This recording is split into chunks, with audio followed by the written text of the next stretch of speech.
to own it. Just wanted to take the time, learn all the things that I could about you. Now it's such a mess here. Oh, we are just stressed here. Used to be so easy with you.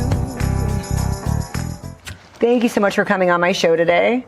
Yeah, thank you so much for having me.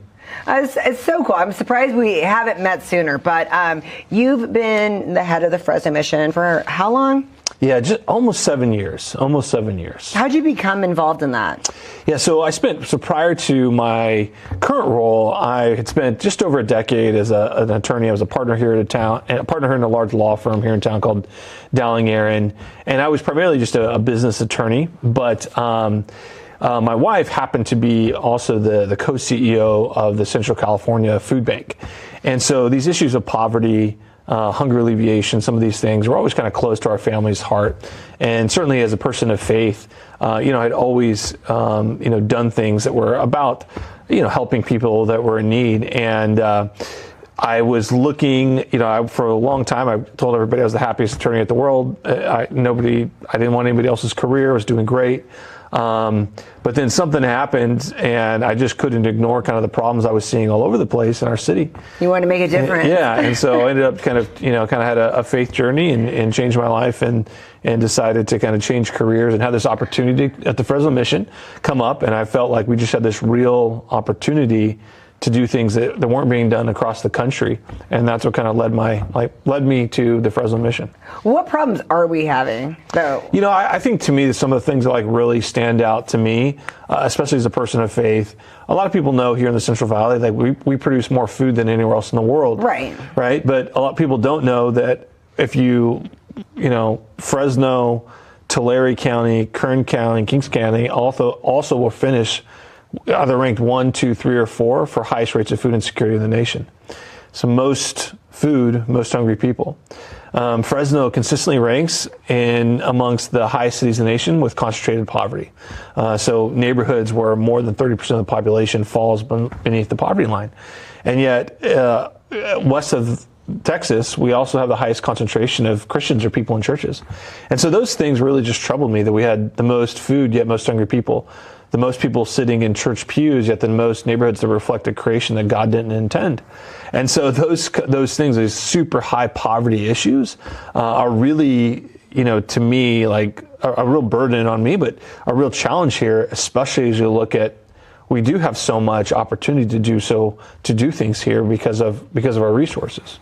So when you started in on this journey, why did you discover the why? Why do we have the most hungry people, the most food, and the most hungry people? I think the hunger is a byproduct of poverty. Certainly one of the reasons that we're a high poverty area is because we have a large farming population. We don't have a lot of industry here. Everything is, there's a lot of things that are very low wage, high labor, low wage. There's not a lot of industry that's kind of bringing up some of that those top end incomes. And so, especially with such an agricultural based economy, there's so many jobs in that space, whether that's people that are working in the fields, doing different things in the processing lines. There just aren't high wage, and yet it's still California. It's still expensive to live, and so that just ends up brings a lot of people that are very high need, and then because of these areas of concentrated poverty where there's not the same sort of investment, we're just seeing that poverty, just that trickle down approach to poverty that produces a lot of hungry people, a lot of people in need. So what does the Fresno Mission do to help everything? Yeah, so, Fresno Mission's been around for just over 75 years. We're kind of the original homeless service provider in the Central Valley. And so since that time, when we just run a tiny little 2,000 square foot storefront in Chinatown, kind of where the baseball stadium is now actually, and now we have almost 400 or 500,000 square feet of campuses, over 30 acres of campuses, and every night we have hundreds of people that are staying with us, that are seeking some form of help. Well, that's just simply like they needed to get off the street, whether that's they're trying to find a job, whether they're recovering from some sort of drug or alcohol dependency, whether they're trying to get reunited with their children. And then you have families that live there too, right? Yeah. And so one of the things I think we're highly specialized in is children and families. Families are one of the highest populations, or children are one of the highest populations of homelessness in the United States, and certainly we see that locally. And a few years ago, what we did is we created this, I kind of was looking around at kind of these problems and knowing that there's so many different providers. People need more than just one thing. And it was so difficult to go all over the community to find all these services. So I said, well, what if we build a one-stop shop location? And so we went down this journey of building this place called City Center, which is at the center of Fresno, and it has brought together more than 20 different organizations and ministries onto a common campus. And that has everything from a free grocery store, a charter school for homeless and foster youth. Really? That's really cool. Emergency housing. How long has this been going on? So we cut the ribbon on it, I would say probably in like December, January of this year, something around that. That's fast. But it had actually been in the works and had been somewhat operating for a number of years. These big construction projects where, we opened up the medical clinic, we opened up the school, we opened up the grocery store, all these things. I think that's pretty quickly. All this has happened. Well, it didn't seem quick. It took about 3 or 4 years to get to that point. I know what you're doing, but you're basically building a community, so that takes time. Yeah, but we've served so far. City Center served about 38,000 unique households since September of 2024, and so how many unique households? 38,000. Just here. Yeah. Wow. Yeah, that's really impressive. Yeah. So it's been a crazy experience. So. Yeah. That is wow. And if people saw it, it's the coolest place in Fresno. And so, I'd like to do a tour there. We'll have to do that. We'll have to get the cameras and do a tour there. People say I sound cocky, and then they go there and they're like, "Yep, this is the coolest place in Fresno." Because one of the things that was really important to us, is that dignity is very important. Providing dignity to people that are experiencing crisis. And one of the things that we wanted to do was so that when somebody came up, they wouldn't say, "Hey, this is the nicest place for a homeless mother to go. This is the nicest place for any mother to go." And we didn't want it to be some place, especially when you're with kids. When kids are in a crisis, right? All they get is scary. They get scary hotels and scary parts of town and scary food and scary paint on the walls and scary beds and scary rooms. And we said, well, what if it was a place when the kids drove up, they were like, "Oh, this is the coolest place I've ever seen." And so we made it like that, where it is, when people go there, it is unlike anything else, not only in Fresno, but unlike anything else in the country. Just from the way that it looks, it has its own coffee shop. It has a life-size giant dinosaur that's a playground. It has an urban soccer park. It has outdoor basketball courts. It has the coolest outdoor basketball court in Fresno. Has a bunch of other things. And so, but for the moment somebody walks in, they feel like they're in a completely different place. Nothing there is done half-heartedly. Every single part of it is designed to be absolute 10 out of 10, and so that when people go through it, it's not just tasteful gray. How many places you walk through and it's tasteful gray? It's nice. It's nothing wrong with it. It's tasteful gray, but the second you leave, the second you forget about it. Right. And you walk through City Center, it stays with you. People walk. You guys do tours often then for the community, people that want to come in. And the great thing about it is that we designed it so that anybody can come in anytime. And so a lot of times in social service centers, it's like the place you fall into, and if you're there, it's because life didn't go the way you wanted to. And people feel shame because of it. But we designed City Center so anybody could come in and hang out and bring their laptop and be there, or come play on the playground with their kids, or come play in the basketball courts or the soccer field. So I could just go to the coffee shop tomorrow with my laptop and... Yep, you can go. People go them every day. People go to the coffee shop every day. And I tell people all the time, like, where else can you go? Where else can you go in Fresno and have a coffee shop? You can do your internet, and your kid's going to go play on the playground right next to it and have fun. It's like there's a lot of people come out there and their kids are playing on the playground and they're getting coffee and hanging out, or some people are having their meetings there during the day. And so it's just a really unique environment, and I can never do it justice. I've never been able to oversell it yet. And so when people show up, they all leave thinking the same thing. That it's, just one of the most incredible things they've seen. And fortunately, it's in our community. So what's the plan? So if you get a single mother, 2 kids, she comes tomorrow, from there, she's staying there. What's the plan? Is there a way to help her get educated, get a job? What do you guys, I mean, you guys do so much. I just want to know what kind of services there. So one of the things that we have here, we do things a little bit differently. So if we get like a single mom that comes up, doesn't have a place to live, we have what's called crisis housing, okay? A lot of people are familiar with a shelter. Shelters are thought of as these dingy places. You go in there and you're trying to get out of there as fast as you can. And then shelters are supposed to be for 90 days or less. And they're really just focused on getting you housing. But if we have a mother come up and they just have, everything going wrong in the world, and no job, their income's off, and they have mental health issues, and they have trauma, there's probably some abuse there, the kids are in trauma, they need more than 90 days, right? And so what we say is this crisis housing. We allow people to come in an emergency context, just like a shelter would, so you can get immediate access to housing when you're there. And then as opposed to saying, hey, we're trying to get you out of here as fast as possible, we encourage people to stay for 4, 5, 6, 7, 8, 9, 10, 12 months, right? And we use that time to introduce healthy inputs into their life. Job is, taking a financial literacy class is great. It's better when you have a bank account. And it's also better when you have a job. Those things don't happen all at the same time, right? They're kind of things that have to happen over time. I think a great story that I kind of get to watch every day is, about a year ago, my daughter and I were downtown, our downtown campus at 9 o'clock at night, and it was cold and rainy. It was kind of in the December, January timeframe. And we brought in actually this family of 5 off the street. And it was this young African-American mother and these kids. And we didn't have any other place. This is the warming center. This is like the last resort. And this is like the last resort other than the street in Fresno, the only place. And we're helping get the kids situated. They're staying on mats on a concrete floor. There's no other spaces for them anywhere in Fresno. And, the mom, their dad had just abandoned them that night. He's out in the street someplace. Mom has all this trauma.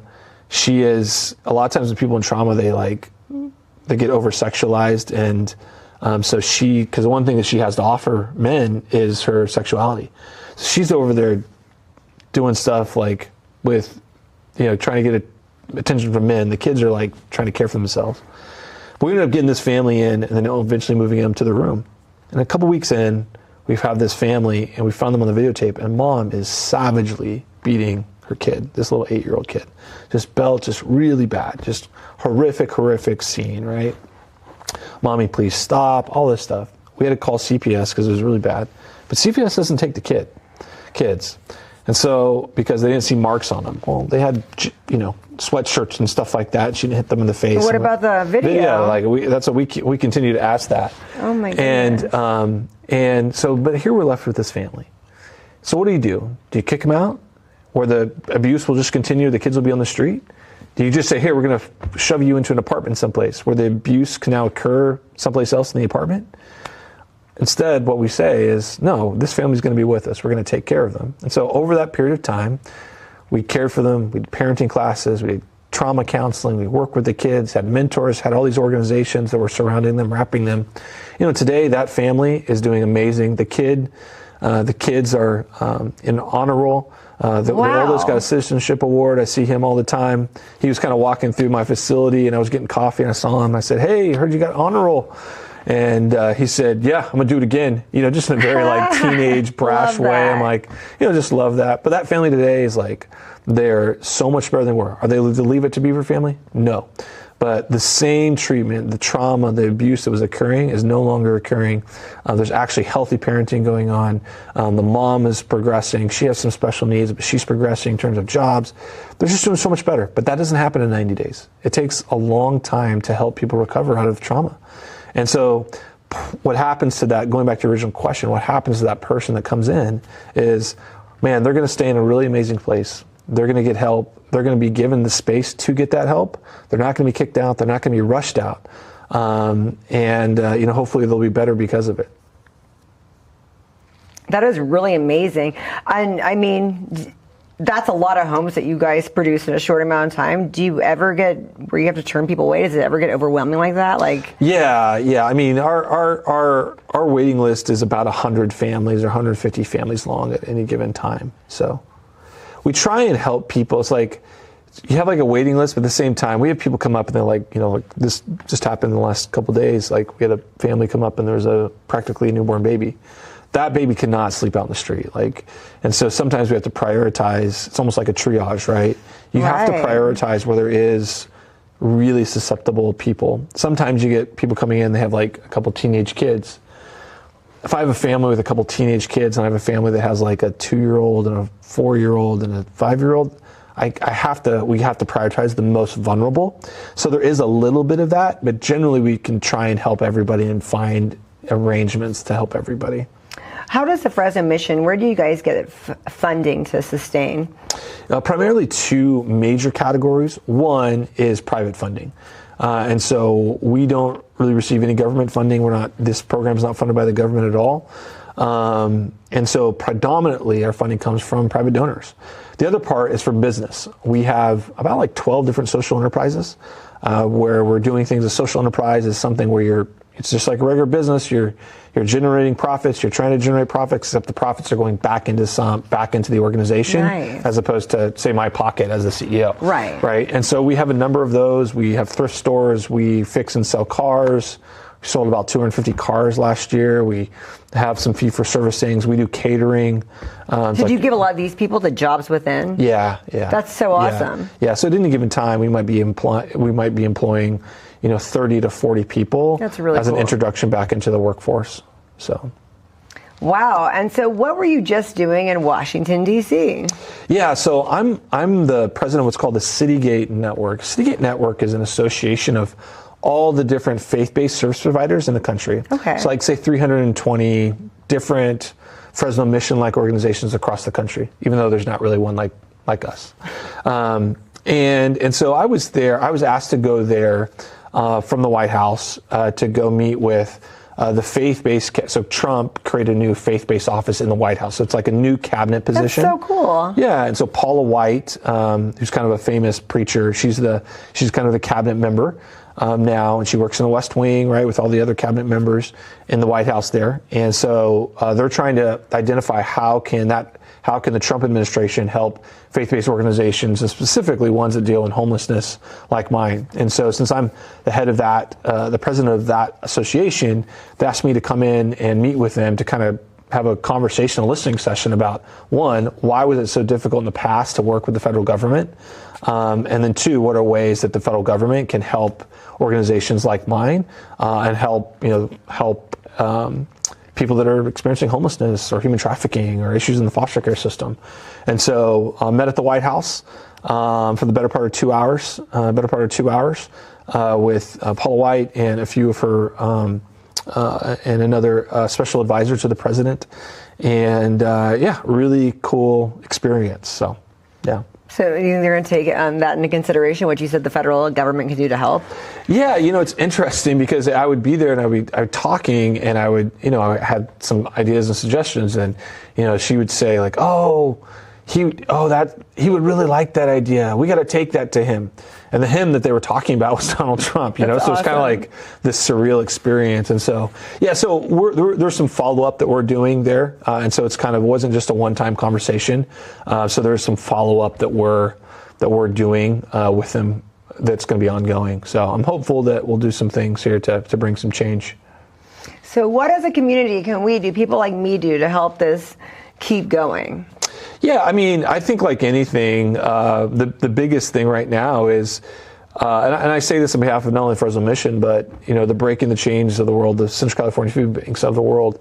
The best way that you can help right now is by becoming monthly donors to any organization, especially the Fresno Mission or City Center or any of our partners. Like that's. There's no lying. Like the lifeblood of our organizations are donations and funding. But with that too, we have plenty of volunteer opportunities that we're always looking for.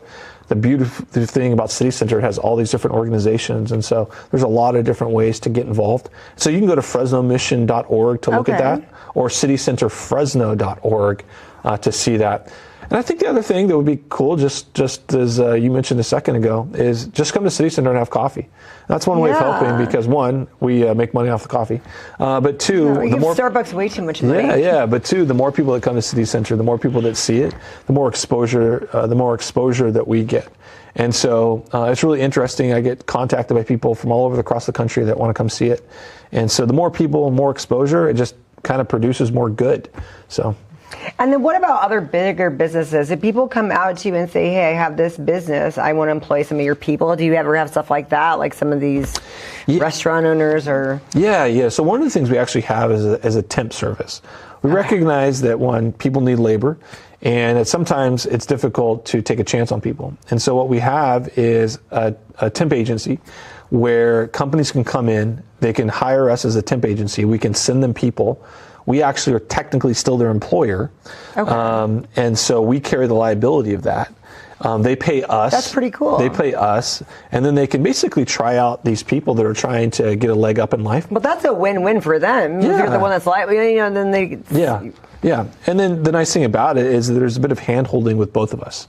And so as opposed to just a cold, who is Joe Schmo and I hired him. Now it's like, I have this person, we've worked with this person, we've put this person through classes, we vouch for this person. And so there's something there on the other end. So I actually think it's very beneficial to employers. Yeah, that's what I was thinking. I mean, if especially in our people that come through our program, they could leave anytime they want and they choose to stay. To me, that is probably one of the number one things I look for in a potential staff member is somebody that is dependable. And if I've known somebody who's had the opportunity to leave, but they've stayed, they've worked on themselves, they attended classes they didn't have to attend, that to me is a person I'd want to take a chance on. And so there's a lot of people like that just need a shot in life. And we have a mechanism to have a pretty low risk shot, because you can come in, hire a temp agency, pay us instead of pay us, and we'll give you somebody, and you're going to pay, $22 an hour. And you can try that person out. If you like them, then you can hire them full time. So, don't you want them sometimes leave to make room for other people, or not necessarily? So because the way it works on a temp agency is say, if I work for a food manufacturer, as opposed to them hiring the person, they hire us, and then we send them the person. So they're working for them at their location, but they're paying us, and we're paying the staff member. And that's how a temp agency works. And then why employers like that is because they don't take on the risk. He's still my employee. You're paying me, and I'm paying him, but he goes to work for you. Right. And so we're taking on the risk. And so from that employer standpoint, it's great because they get to try somebody out. If they like them, they can hire them full time. And if not, well, it just didn't work out. So. But can they kind of stay with that and not live at one of your housing locations? Oh yeah, yeah. Okay, I mean, the goal is making room. to have people move forward in life. Yeah, for sure. That is so awesome. Well, I love what you do. That's so great. So what's the Facebook and Instagram we could follow for the Fresno Mission? Are you guys really good about kind of posting these success stories so we can kind of see? Yeah. So we both on we have no shortage of Facebook pages and Instagram pages, but we have the Fresno Mission Facebook page. We have Fresno Mission on Instagram. City Center also has its own Facebook pages and Instagram. Okay. And then me, Matt Dildime, you certainly can follow me on Instagram or Facebook, and I'm pretty active about posting about different things that are happening as well. And any events that are coming up that you also post. What's the next big event? You said maybe in November, October-ish. So we have a couple things that are happening in October and November. One of the cool things that's happening is we did this thing called Conversations on a Bench, where I sat on a bench for 24 hours 2 years ago. And I just live streamed it, just kind of like we're doing now, right? And so just for 24 hours, I'm just on the bench outside. It's January, and for people are coming up and talking to me, and people watching me at home trying to sleep at 2 a.m. on a bench. And but now that event is going national, and so I love that. That's really cool. You just started something that just took off. Yeah, and so now it's going to be in over 100 different cities at the exact same time, and so it's live streamed. It's all over social media. I love that. And so what's really cool about it is that it's going to be viewed by 3 to 5 million people. It'll be covered on over 200 different news stations across the country. We'll be covering it. And so for one day, we're going to take over social media across the country. And it's kind of a really cool thing. So that's one thing we have coming up. That's going to be in October this year. But then in November, we do this event called One Table Fresno. And it's a combined event between us and the Central California Food Bank, where we shut down a street. We create this really, really long table. We serve ribeye steaks to the community, and people can walk away with turkeys and food and jackets and things like that. And so it's this big, giant community meal. But it's a really cool thing. It's called One Table Fresno, and occurs the Saturday before Thanksgiving. I love that. This is so awesome. I'm so glad, May. I'm so glad you came here. Yeah. Next time, I hope we can do a tour. Yeah. That sounds amazing. Thank you so much for coming on my show today. Thanks for having me.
Thank you for coming on my show today. You're welcome. Thank you for having me. I'm really excited because I saw this and thought this was the cutest thing in the world. What books did you bring today? Okay, so I brought My Little Monsters, Story About OCD. Is that the first one? This is the first one, yes. And then my second book, The Very Best Me. That is so cool. And okay, so tell me how this all started. So I have struggled with OCD since childhood and never knew it. I was diagnosed at 32. Right, because we didn't have that when we were kids. Yeah. I never heard of that either. No, and so I was labeled more like a worrywart or somebody who just needed extra reassurance all the time, just because I would come to my parents again and again and again for reassurance, because my obsessions were moral obsessions. So I was obsessed with not being a bad person. I wanted to be a good person. And so any little mistake I made, I would have to confess and tell on myself again and again. And as I grew older, this changed, to fit different situations that I would, come into as like a teenager or as an adult. Well, as an adult, I'm now in charge of children. So what would a bad person be like? Well, a bad person would hurt someone. A bad person would be inappropriate. So then to me, I felt this incredible need and pressure to be perfect. And it extended to like touch. If I were to touch my children, I wanted to be extra careful that there was nothing questionable about it. So things like changing a diaper were excruciating to me. Wow. Things like drying a child off after a bath were excruciating. Buckling them into their car seat. It just seemed so inappropriate to me that the that buckle is true. You really have was to reach in between the legs, I and you're all understand up in their that. business, And so it really morphed into these different types of fears. I had the contamination fear for a while, the fear of germs, the fear of what if my germs kill someone? Then I am a terrible person, and I can't live with that because the moral obsession, I need to be a good person. And then it really wrapped into the religious obsession, the obsession of, am I going to heaven? Am I going to hell? I keep making mistakes. I feel like this terrible person, And so, am I going to hell? And it was just so obsessive. I mean, that's all I could think about. And I was afraid of dying any and every second, and that being the end, you know, and there I would be, and I wouldn't be able to get myself out of this mess. And so I lost hope with that, thinking that I was a terrible person, thinking that any little second I was going to go crazy because my little monster is what I call my OCD. My little monster was going to make me go crazy, and I was going to turn into this terrible person who snapped and did terrible things. So it got worse as you got older, pretty much. Definitely is what happened. got worse. Definitely got worse, to the point where I didn't want to live anymore because I didn't want to hurt anybody around me. I would rather hurt myself. Right. And that was the thought. That was the lie, because the monster lies. And so I did attempt suicide, but God reached in and told me that's not going to be the way your story goes. He gave me these books to write, showed me that he still believed in me and had a job for me to do, to reach other people who are really hurting and need encouragement and need hope. Because OCD absolutely steals your hope that this is not, you know, it's a lifetime struggle.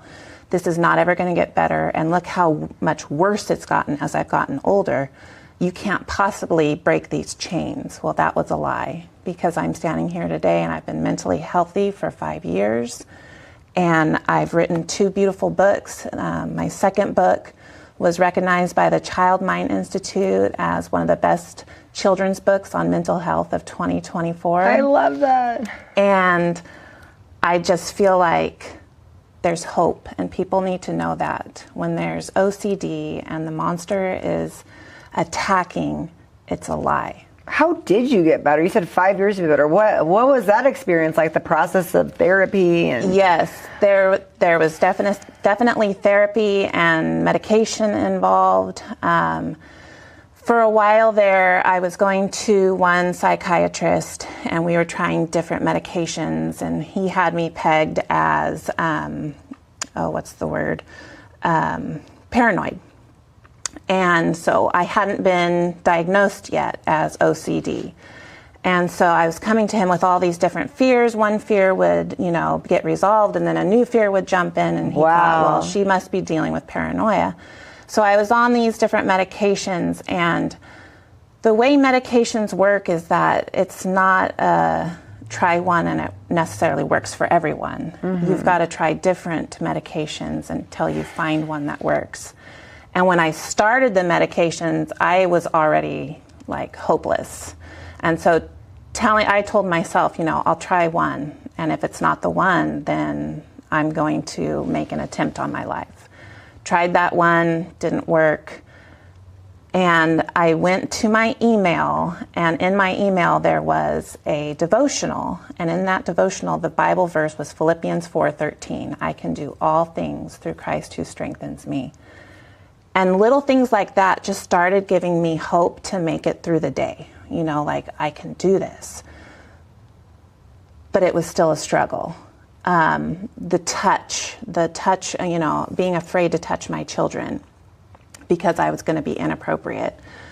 I would come out to the radio station that I had on. I'd just flick on the radio station to hear something that was positive, that would speak truth to me. And the song that kept playing was Zach Williams' Fear is a Liar, over and over and over again. The first song that I would flip on, Fear is a Liar. And I just thought, okay, I don't have to listen to these lies. And I truly believed that it was a lie.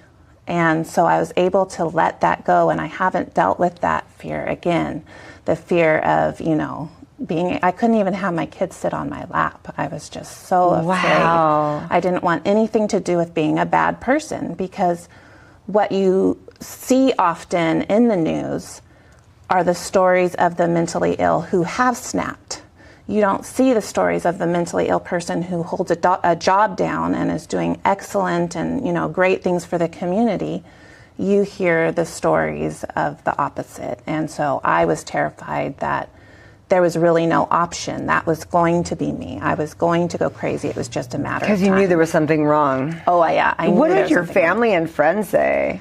They could definitely tell something was wrong. I couldn't sleep, and I was terrified to sleep because I felt like if I fell asleep, I wouldn't have anybody awake to fight the war in my mind, and I would lose. Wow. And so they came alongside me, saw that I couldn't sleep, saw that I was developing, like nervous twitches and just couldn't be around my children. And so my mom and my sister really came in and took on that role for me. They helped me with cooking, they helped me with the children, they helped me with, running errands, giving me things to keep my mind busy so that I wasn't just stuck in my head. Did you have a husband during any of this? I did have a husband, and I do have a husband. Oh, cool. I didn't want to get personal, but I was like, I haven't heard it. I was like, I would like to know how he was handling all of this. Yes. The first episode I had with the touching as an adult, I kept that to myself. It was very much an internal struggle. I did share it with my mom and my sister, but I tried not to share that with my husband because I didn't want to freak him out, make him think, well, maybe she is going to do something inappropriate. Right. Like if she's having these intrusive thoughts, they're there for a reason. Well, no, they're not. They're just intrusive thoughts that can be shoved aside because it's all a lie. Mm-hmm. But then my second episode, I had violent thoughts. I was terrified of being a violent person, and what if I hurt someone? And so I would share those thoughts with him, and he knew me so well. That is the absolute opposite of anything and everything I stand for. I am the most gentle, kind person, and he knows that. And so he's not concerned, he's not worried, but he is concerned for my mental health. So he would encourage me to, and go with me to psychiatrist appointments and make sure that I was getting the help that I needed. Wow. So you said 5 years. So how long have things been where you feel, I guess, normal, whatever that is? How long have you said where you were like, So I feel like I've been healthy for a good 5 years. I am about to turn 40, and it really started getting bad when I was 30. So from 30 to about 35, it was rough. There were some really low days. Well, that's great that you finally overcame a lot of that. Now, what's your relationship like with your children? Great. Now, can they jump on you and hug you and do all kinds of craziness? Absolutely. And roll on the ground? Rough house all the time. I've got 3 girls, and we are just open with each other. That's I told them about my struggles. I actually used the book My Little Monster to share with them about what mom struggles with. This is my monster, and he talks to me, and he tells me lies. He wants me to doubt. He wants me to be afraid. But there's hope because there's medication and there's doctors that can help me. And there's God who loves me and will help me through it all. And so I told them just recently about the suicide attempts because I didn't want them to get caught off guard. And I told them, I just feel blessed every day that I have to be your mother because it easily could have turned out differently. When sharing all of this, when did you discover that you weren't alone and that a lot of people actually are just like you, just as crazy as you in your head with their wars? So the lie was, you've got to keep this secret. You can't talk about this. People are going to think you're weird. People are going to think that these thoughts in your mind are actually truly how you feel. And so I would say until I was about 32, I kept it pretty under wrap. My sister and my mom knew, but I have 2 other siblings, and they didn't even know the struggles that I'd had even as a child. So the lie again was, this is shameful, you need to keep it quiet. Right. But then with the book, I really didn't have the option to keep it quiet. I needed to talk about it because clearly I'm saying, hey, I have OCD, And so I started talking about OCD, and I got the total opposite response from people, just support, love, caring, hey, I have it, or I have somebody who needs a psychiatrist. Can I ask you who you use? And it was just a complete opposite of what I thought. That is really cool. And then was the whole thing about the kids, doing a kids book because you had kids and you didn't know how to tell them? Well, actually, no. I mean, that ended up being how I used it. But I wanted to write a children's book because I remember how alone I felt struggling with it as a child, and how odd I felt, how different I felt from everyone else. And that breaks my heart. I used to work in the classroom with students, and I could identify students who were struggling with the same thing that I did. That's cool. And I thought, there needs to be something to teach them, hey, this is what you're struggling with, and it's going to be okay. What were some of the struggles like when you were a kid? Because you kind of told me the adult stuff. Yeah, so as a kid, the germs, I was terrified of killing someone with my germs, and that would be my fault, and I'd be a terrible person.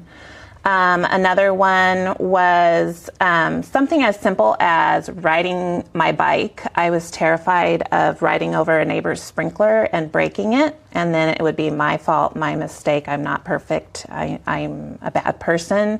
And so then, I mean, it's like telling somebody, don't say white elephant. Well, all they want to say is white elephant now, right? So my mind is telling me, stay away from the sprinkler. Well, I would actually hit a sprinkler. And then I remember going to my dad, Dad, I broke this sprinkler. I broke this sprinkler. No, if you broke the sprinkler, you would know, there would be a great big chute of water going up. No, you didn't break the sprinkler. It's fine. It doesn't even look broken. You're fine. But I'd have to confess again and again and again, and the reassurance was never enough. And there was another time in school, with cheating. I was terrified of cheating. And me and a friend had worked together on a paper, and that night I was convicted that I had cheated.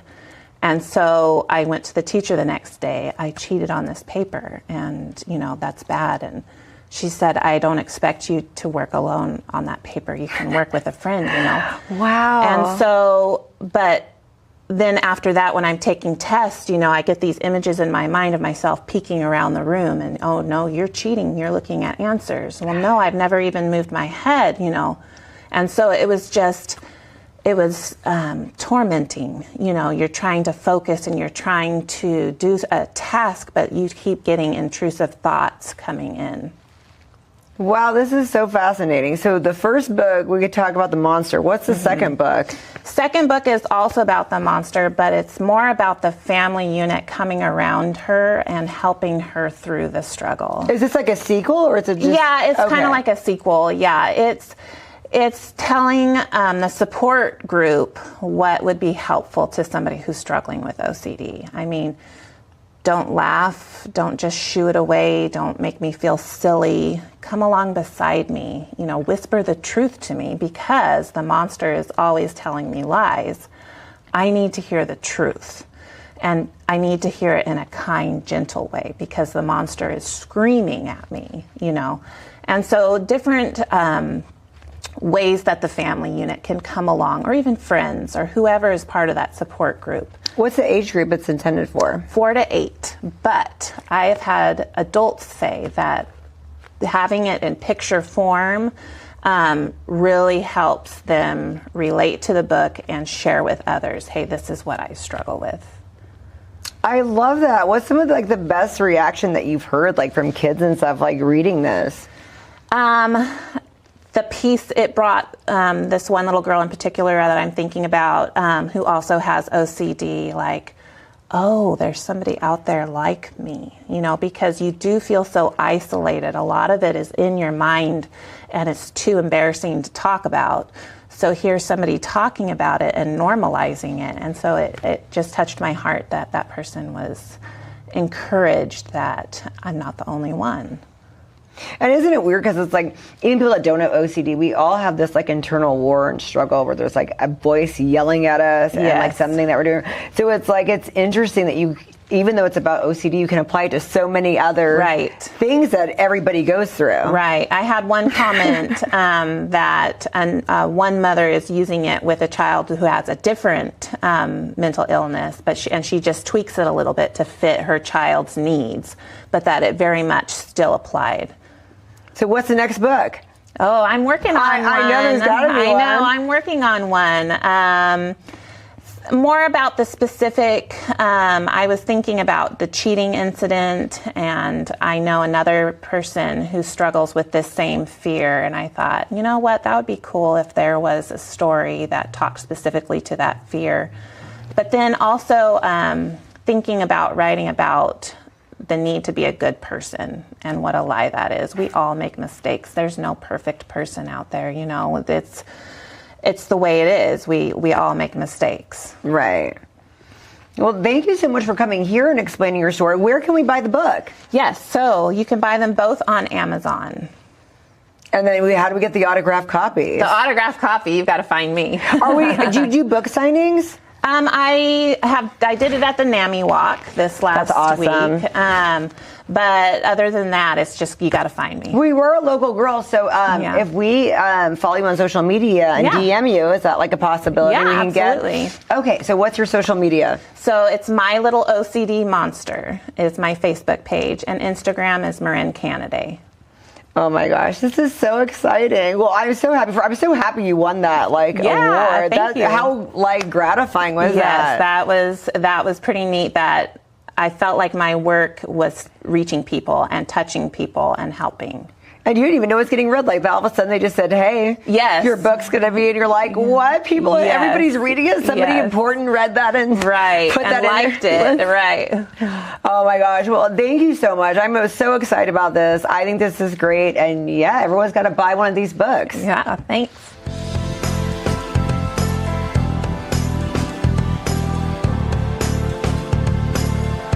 Hello everyone, my name is Joey Espinosa. I go by Jay Noza on the stage. This is a song I wrote. It's called 99 South.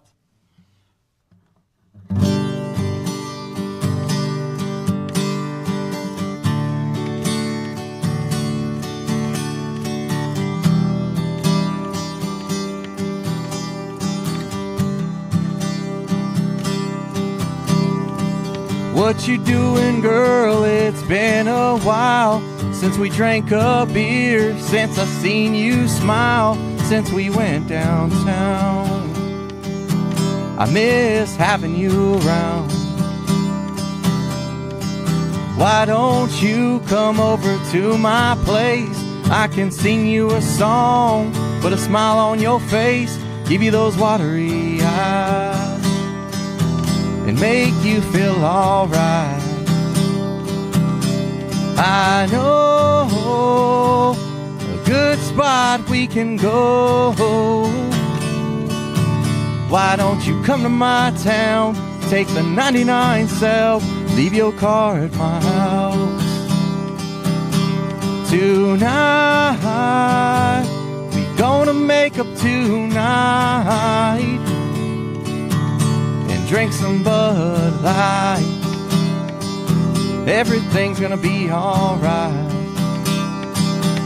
I know you get off at 5, it's about an hour drive. Gives me plenty of time to wash the 4-wheel drive Chevy Silverado. Summer nights never get old. I know a good spot we can go. Why don't you come to my town, take the 99 South, leave your car at my house. Tonight, we gonna make up tonight and drink some Bud Light. Everything's gonna be alright. I know a good spot we can go. Yeah, why don't you come to my town, take the 99 South, leave your car at my house. Tonight, we're gonna make up tonight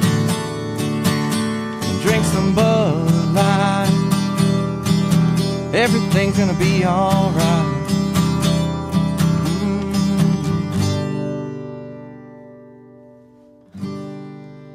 Alright. This next song is another one I wrote. This one is called Half Tank. It's kind of like a little drinking song. Alright, goes like this.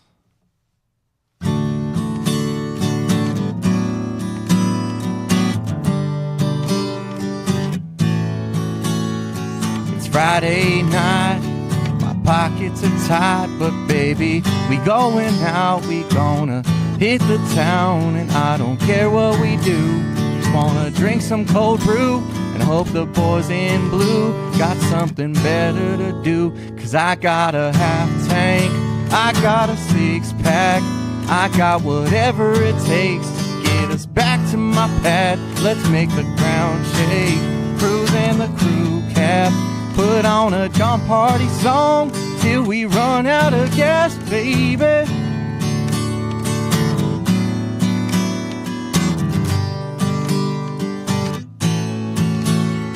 Don't care what you wearing, don't need that black dress, just need jeans and a t-shirt. That's when you look in the best, and I don't care where we go.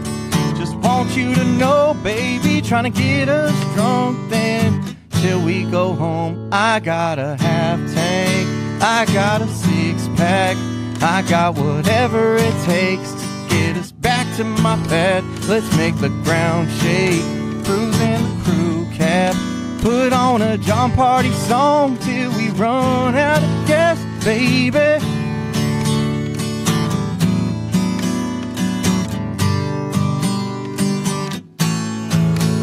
Trying to drink up, trying to turn up, ride round in my truck. Come on, let's get drunk. I'm trying to drink up, trying to turn up, ride round in my truck. Come on now, baby, let's get drunk.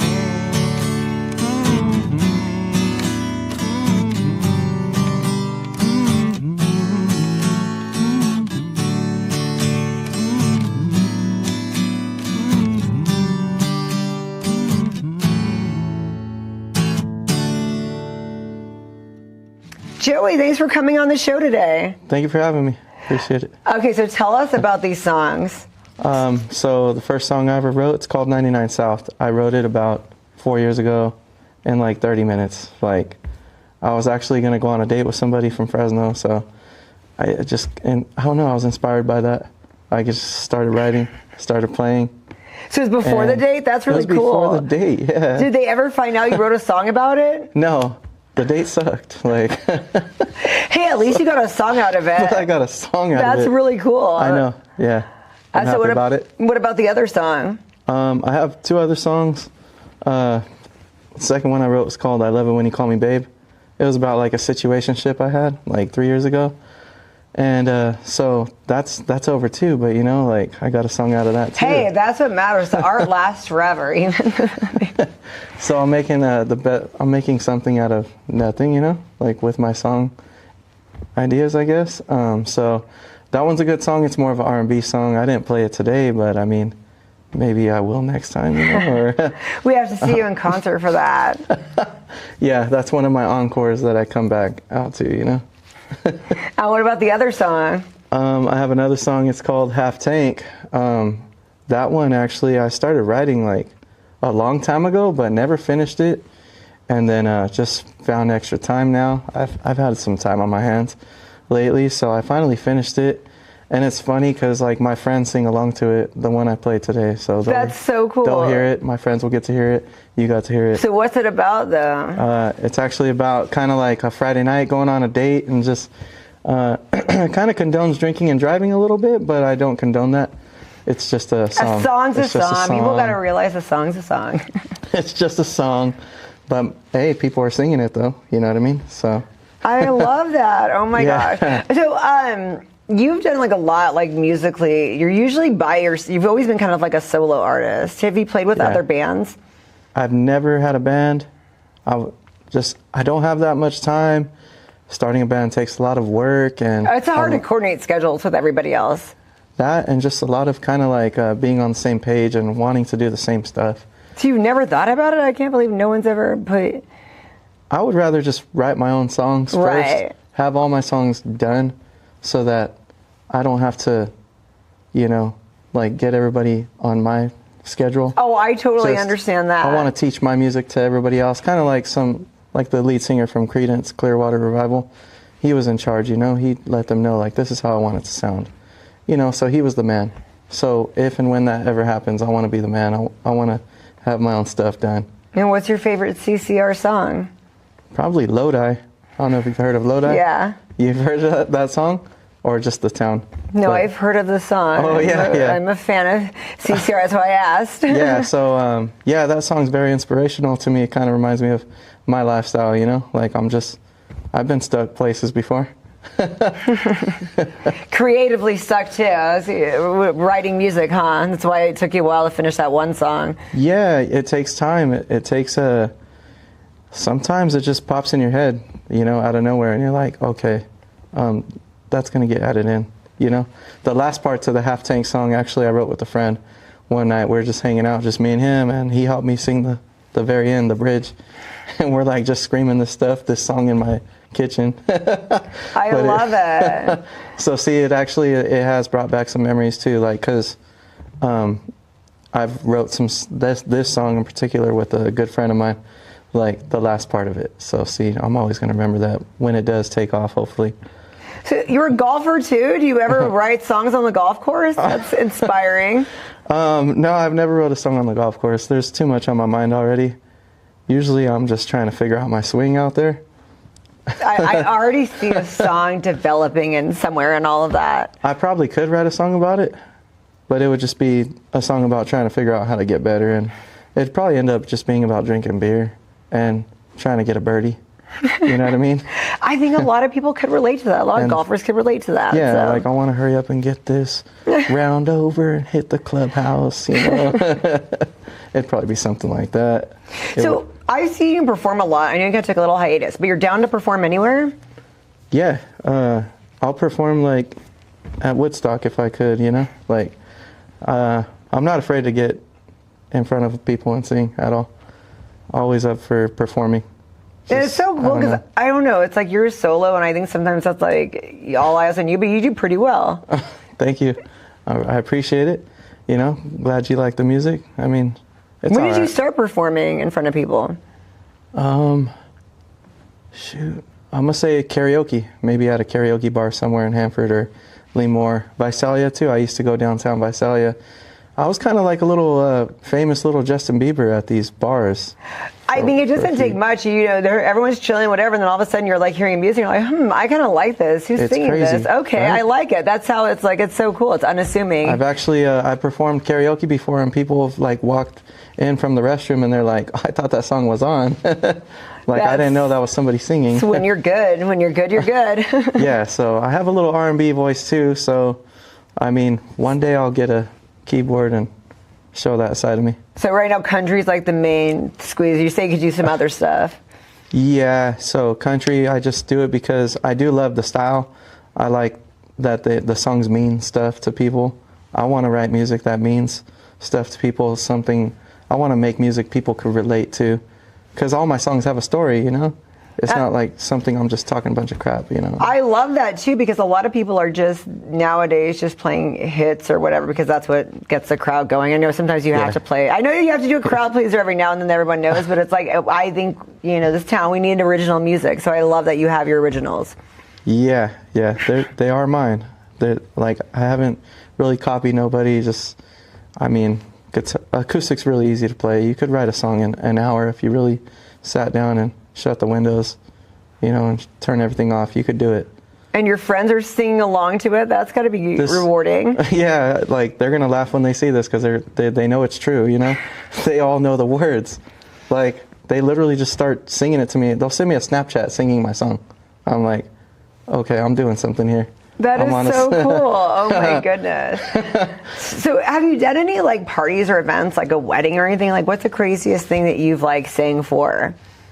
Probably the craziest thing, when I performed at the Hanford Fair, like years ago, there used to be this guy named Jay Live. He might see this one day, but I don't know where he's at, but he used to host like open mics at the fair, and he got me on out there, and I performed in front of like maybe 300-400 people, and I sang some Sam Hunt song. Were you not planning on singing at all that day, or did you? Or he told you a couple days before? He gave you a heads up. Actually, yeah, I got like a week's notice, and I had a guitar player at the time. He played electric guitar, so that was as close as I got to a band. I had an electric guitar player. Right on. Yeah, and we got down. We did. I was nervous. There was like 20 people that played that day. So like this band goes on, they play 2 or 3 songs. Then another band plays 2 or 3 songs. So we're waiting for like an hour and a half, 2 hours. And I'm just getting nervous. I'm like, what? But I knew I was going to be good, just as good. That's how nerves are. To be modest. Yeah. But I would say we got up there and we killed it. Like, it was cool, man. My whole family was there, my coworkers. That was probably the biggest moment for me so far. Yeah. That is so cool. 400 people. I haven't played for that many people, like, yet. Well, yeah, because a lot of times you're doing places that don't fill that because you're doing all the bars and everything. A lot of our bars here, we don't have 400, capacities, but that's really cool. But I did play at 559 Beer, and everybody always loved it. So yeah, especially when you guys put me outside and there's people walking by, like, what's that? There I know, he is. singing along. Yeah, so that was fun. Yeah. That's so well. We're gonna get you in some places soon too. And when you do have concerts, you do post it on your socials, right? Yeah. So tell everybody what your social media is so everyone can follow you. So the main one is Instagram. It's a golfing page because I play golf, so it's called Dropping Balls Golf with no G. And so you'll see all my golf videos, but eventually it'll turn into the music side. Yeah, of it too. if there's a concert, you'll post it. Yeah, you'll see me right there. If you see me with my guitar, listen. Thank you so much for coming on the show today. It's really great to hear. I haven't heard you in a while, and I love it. Keep writing those songs. No problem. I'm expecting a golf song soon, though. All right, I'll work on it. Thank you, Sparkle. Appreciate it. Felt right in the moment, felt right in the summertime. It felt right drinking cherry wine with you. Just wanted to own it. Just wanted to take the time, learn all the things that I could about you. Now it's such a mess here. Oh, we are just stressed here. Used to be so easy with you. Now I must confess here. Oh, I must confess, dear. Don't think I'm in love with you. Winter is coming and I don't know what to do. There's no more use in running, no more running to you. And I don't want your loving.